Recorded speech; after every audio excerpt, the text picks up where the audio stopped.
ikaw usab ang Dios nga nagapanalangin bisan pa sa among magmahal sa kinabuhi. Bisan halayo kanamo apan ikaw nagauban usab kanila karon. O kini ang among dakong kalipay. Kay diha kanimo Dios wala gyud distansya.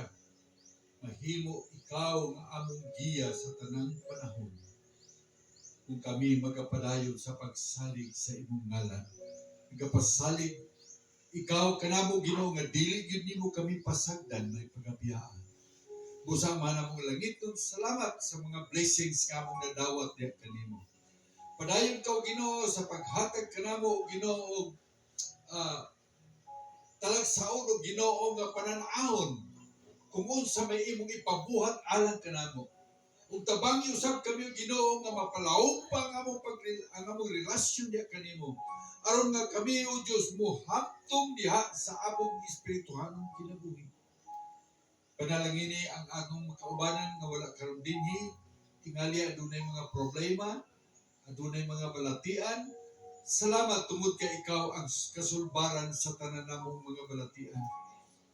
Ikaw usab ang kasulbaran bisan pa sa among mga panginahanglan ng mga material.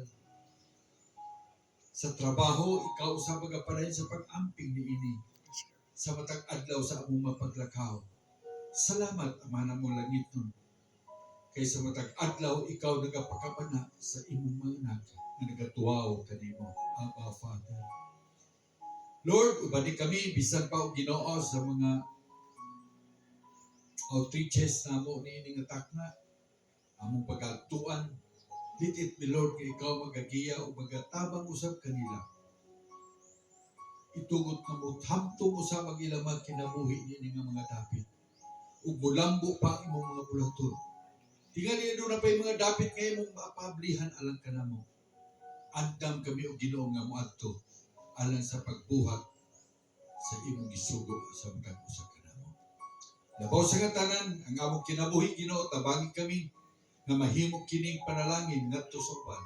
Sa matag adlaw sa mga tawo nga among ikahibalag, himua nga ang among kinabuhi na imong tuguran nga panalangin ngadto kanila. Dalaygon ka sa walay katapusan. Ug kang Kristo Jesus nga atong naluluwas. Ang grasya sa atong Jesucristo